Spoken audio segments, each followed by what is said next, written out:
আমাদের এই লেকচার সিরিজের উদ্দেশ্যই হচ্ছে গ্রুপ ভার্বগুলো কীভাবে সেন্টেন্সে ব্যবহৃত হচ্ছে এবং সেখানে কীভাবে মিনিং ক্রিয়েট করছে।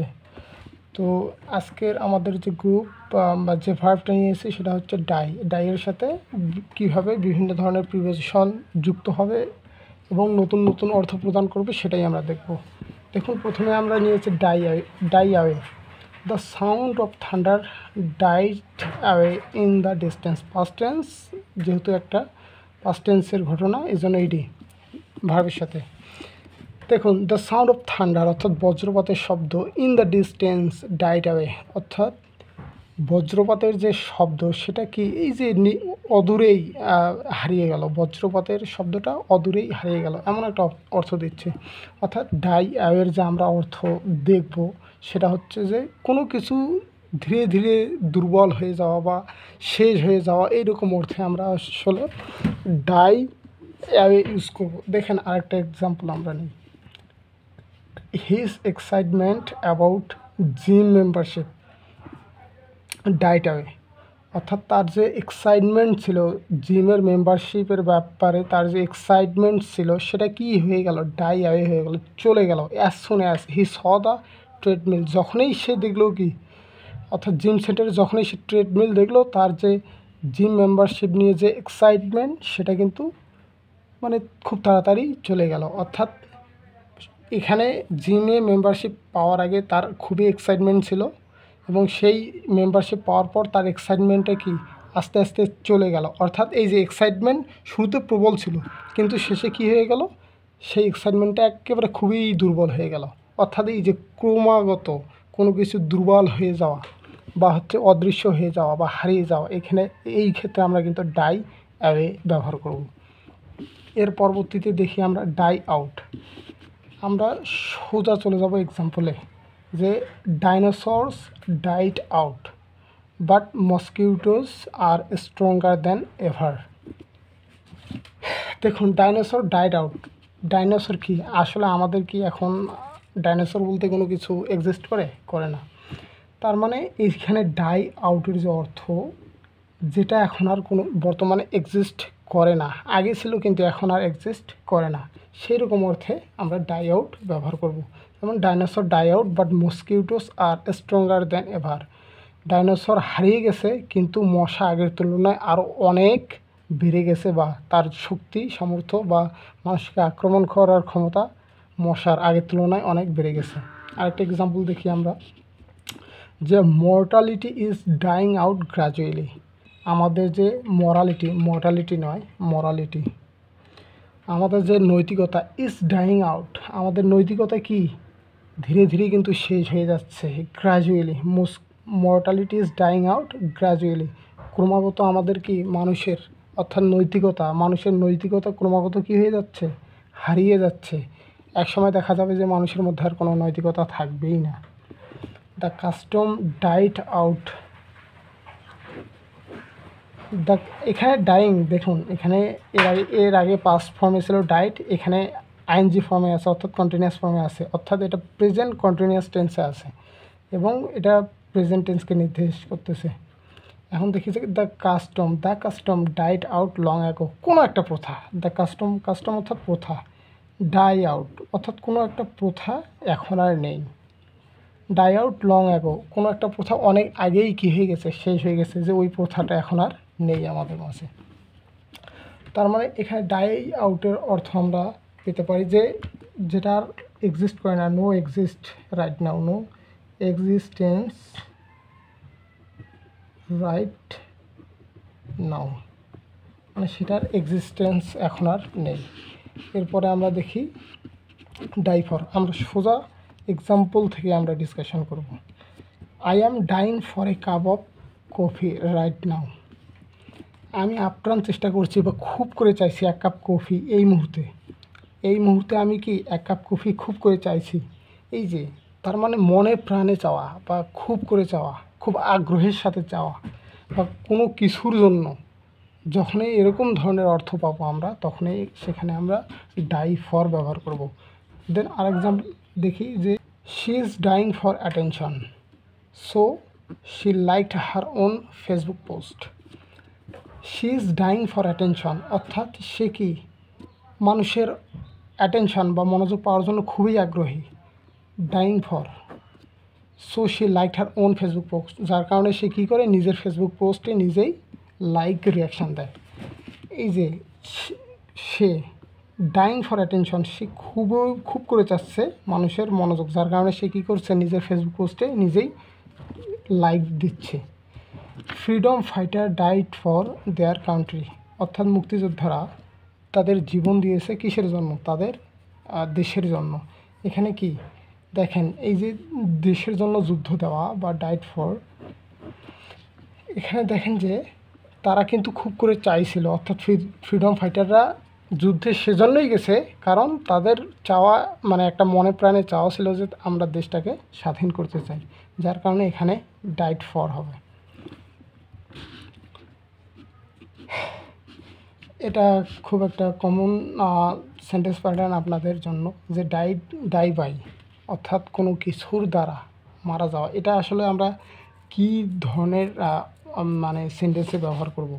দেখুন, স্পেসিফিক ওয়েপন বা একটা স্পেসিফিক কোনো কিছু দিয়ে বা একটা মেথডে বা একটা স্পেসিফিক রিজনে, সেটা ভায়োলেন্স হইতে পারে, সেটা কোনো ধরনের অ্যাক্সিডেন্ট হইতে পারে, এই ধরনের কোনো কিছু দ্বারা যদি মৃত্যু বোঝায় তাহলে অবশ্যই আমাদের সেখানে ডাই বাই দিতে হবে। বাট মানে এখানে ঘটনাটা ঘটবে মানে এটা প্যাসিভ মানে একটা প্যাসিভ সেন্স দেবে যে কোনো কিছুর দ্বারা ঘটিত হয়েছে এরকম। যেমন হি ডাইড বাই সুইসাইড, এই যে সুইসাইড দিয়ে তার কারোর মৃত্যু হয়েছে বা কারো হচ্ছে পয়জন গ্রহণ করার কারণে কারো মৃত্যু হয়েছে, বা কারোর মানে he died by knife, is a knife, অর্থাৎ কারোর মৃত্যু হয়েছে কি একটা স্পেসিফিক একটা কি দিয়ে মানে একটা উইপন দিয়ে মৃত্যুবরণ হয়েছে। সেইটাই মানে যখন কারোর কোনো মৃত্যু হবে কারোর স্পেসিফিক কোনো একটা জিনিস দিয়ে, স্পেসিফিক কোনো একটা মেথডে যদি কারো মৃত্যু ঘটে বা স্পেসিফিক একটা রিজনে যদি কারো মৃত্যু ঘটে, তাহলে সেক্ষেত্রে আমরা মাস্ট বি ইউজ করব ডাই বাই। যেমন he died by poison, he died by hanging, he died by violence, এখন তো প্রায় ভায়োলেন্সে মারা যাচ্ছে মানুষ। হি ডাইড বাই পেস্টিলেন্স, মহামারী। এই যে মানুষ এই ধরনের specific reason, specific weapon, specific মেথডে মারা যাচ্ছে। এই যে হ্যাঙ্গিং, এটা একটা স্পেসিফিক মেথড, ফাঁসি দেওয়া বা হচ্ছে কি ফাঁসিতে মরা বা ফাঁসিতে ঝুলে মরা, এটা হচ্ছে একটা মরার একটা স্পেসিফিক একটা মেথড বা পদ্ধতি। দেখুন, যাতে খুব দ্রুত আমরা মানে এক্সাম্পলগুলো খুব সহজে দেখে শেষ করতে পারি, যার কারণে আমি আগে লিখে রেখেছি। তাছাড়া আসলে এত টাইম দেওয়া আসলে সম্ভব না, বা যারা দেখে তাদের পক্ষেরও আসলে দেখাটা খুব একটু কঠিন হয়ে যায়। দেখুন, আমরা নেক্সট যে গ্রুপ ভার্বটা নিয়ে এসেছি ডাইয়ের সাথে ইন। দেখুন, ডাই ইন, এটা আমরা খুব কমন সেন্সে যদি দেখি যে কেউ কোনো কিছুর মধ্যে আছে এবং সেই অবস্থায় সে মারা যাচ্ছে বা মারা গেল বা মারা গিয়েছে, এমন অর্থ যখন আমরা পাবো কোনো কিছুর মধ্যে থাকা অবস্থায় মারা যাওয়া, সেখানে আমরা অবশ্যই ইউজ করব ডাই ইন। যেমন হি ডাইড ইন স্লিপ, মানে সে মারা গিয়েছিল কি ঘুমের মধ্যে। কেউ মারা গিয়ে থাকতে পারে শান্তিতে থাকা অবস্থায় মারা যেতে পারে, কেউ দারিদ্র অবস্থায় মারা যেতে পারে, কেউ কোনো যুদ্ধে থাকা অবস্থায় মারা যেতে পারে। যেমন he died in battle, he died in poverty, he died in peace, অর্থাৎ কেউ মানে দরিদ্র অবস্থায় মারা যাচ্ছে, কেউ যুদ্ধে থাকা অবস্থায় মারা যাচ্ছে, এমন অর্থে আমরা ডাই ইন ইউজ করব। এগুলো আসলে বিভিন্ন ধরনের জবের এক্সামগুলোতে ডাই থেকে অনেক গ্রুপ ভার্ব এসে থাকে। আপনারা দেখেন, the captain died in a bloody battle. আচ্ছা, এই যে ক্যাপ্টেন কি মারা গিয়েছে একটা রক্তক্ষয়ী যুদ্ধের ময়দানে, একটা যুদ্ধক্ষেত্রে, ব্লাডি ব্যাটেল, একটা রক্তক্ষয়ী যুদ্ধক্ষেত্রে দ্য ক্যাপ্টেন ডাইড ইন, মারা গিয়েছে। আচ্ছা, ডাই অফ, খুব confusing, die in, die of. তবে ডাই অফ আপনারা দেখেন, একটু দেখলেই বুঝতে পারবেন যে এটা মনে রাখা খুব ইজি হয়ে যাবে। যেমন ডাই অফ, পার্টিকুলার রিজন, এখানে মৃত্যুটা ঘটবে, দ্যাট ইজ দ্য একটা পার্টিকুলার রিজন থাকতে হবে। যেমন die of, he died of illness, সে মারা গেছে কি অসুস্থতাজনিত কারণে, সেহেতু একটা পার্টিকুলার রিজন কিন্তু এখানে আছে, হাঙ্গার। এই যে হি ডাইড অফ হাঙ্গার, ক্ষুধার কারণে মারা গেছে। থার্স্ট, তৃষ্ণার কারণে মারা গেছে। ফেমিন, দুর্ভিক্ষের কারণে মারা গেছে। হার্ট ফেইলর, মানে হৃৎপিণ্ড বিকল যখন হয়ে গেছে তখন সে হার্ট ফেইলর অবস্থায় মারা গেছে।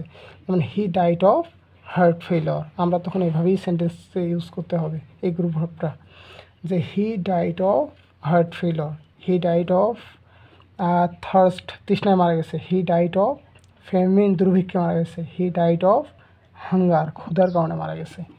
এখানে দেখুন একটা পার্টিকুলার রিজন, এই পার্টিকুলার রিজনগুলোই হচ্ছে থার্স্ট, ফেমিন, হার্ট ফেইলর। যেমন আরেকটা দেখি, the old man nearly die of, the old man nearly die of মানে প্রায় মারা গেছে। Nearly die of, laughter at the joke, অর্থাৎ বৃদ্ধ লোকটি জোক শুনে প্রায় হাসতে হাসতে প্রায় মরে যাওয়ার উপক্রম, এমন অর্থে আমরা এখানে ডাই অফ ইউজ করলাম। এরপরে দেখি আর এক ডাই অফ, এখানে ডাই অফ, এখানে ও ডাবল এফ মানে ও এফ এফ, ডাই অফ, এটা মনে রাখতে হবে।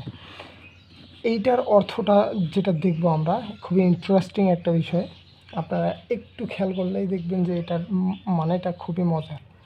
কোনো কিছু to become fewer and fewer, অর্থাৎ কোনো কিছু ক্রমাগত আস্তে আস্তে শেষ হয়ে যাচ্ছে, কোনো কিছু আস্তে আস্তে শেষ হয়ে যাচ্ছে এবং এক সময় দেখা যায় যে আর কিছুই অবশিষ্ট নেই।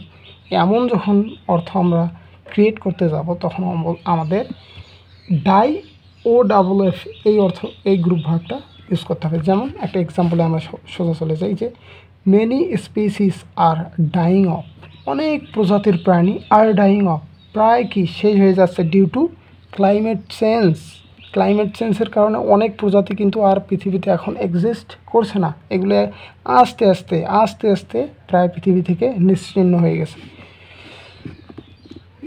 যেমন আরেকটা এক্সাম্পল দেখি, যে মাই এনার্জি, আমার যে শক্তি, বা my energy die off after 20 push up, এই যে আমার যে এনার্জি ছিল সেটা কি প্রায় শেষ হয়ে গেল, কখন, আফটার 20 পুশ আপ, যখন আমি 20টা পুশ আপ দিলাম তখন আমার এনার্জি প্রায় একদম নিঃশেষ হয়ে গেল, আর আমার কোনো এনার্জি অবশিষ্ট নেই, এরকম।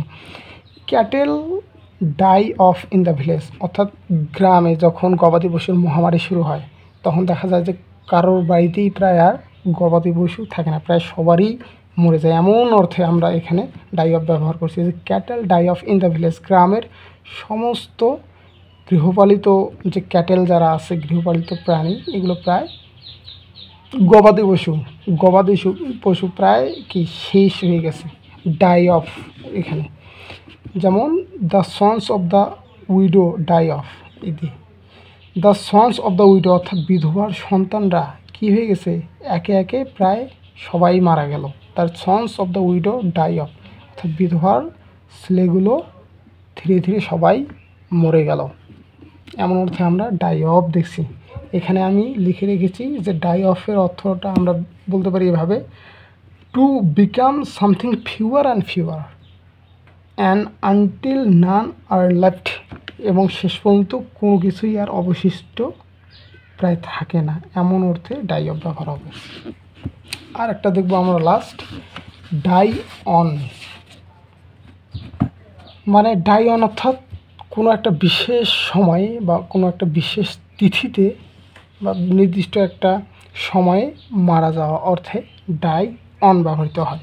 যেমন একটা এক্সাম্পল দেখি আমরা, he died on a full moon day, অর্থাৎ তিনি মারা গেলেন কখন, এ ফুল মুন ডে, যখন কি প্রায় ভরা পূর্ণিমা, ফুল মুন ডে, ভরা পূর্ণিমায় তিনি কি করলেন, মারা গেলেন, ভরা পূর্ণিমা, a full moon day, it's a specific time, এই ভরা পূর্ণিমা কিন্তু প্রতিদিন আসে না, মাসে একবারই আসে, so it is a specific time. Finally আরেকটা এক্সাম্পল দেখি আমরা, ফাইনালি দ্য মার্ডারার, অর্থাৎ শেষ পর্যন্ত, the murderer died on the scaffold, মানে অবশেষে দ্য মার্ডারার অর্থাৎ যে খুনি, তিনি কী করলেন, ডাই অন, তার ডাই অন হলো কখন, দ্য স্ক্যাফোল্ড, অর্থাৎ কি মানে ফাঁসি কাষ্ঠে তার মৃত্যু হলো। এই যে ফাঁসি কাস্টে মৃত্যু হওয়া, এটা কি সবসময় ঘটে? সবসময় ঘটে, সবার ক্ষেত্রে ঘটে না। স্পেসিফিক একটা সময় বা কারণেই ঘটে। সেটা হচ্ছে একজন মার্ডারার যখন খুন করে তখন তাকে ঠিক এই ফাঁসি কাস্টে ঝোলানো হয়। সেই ক্ষেত্রে আমরা ডাইট অন ব্যবহার করব। Thank you.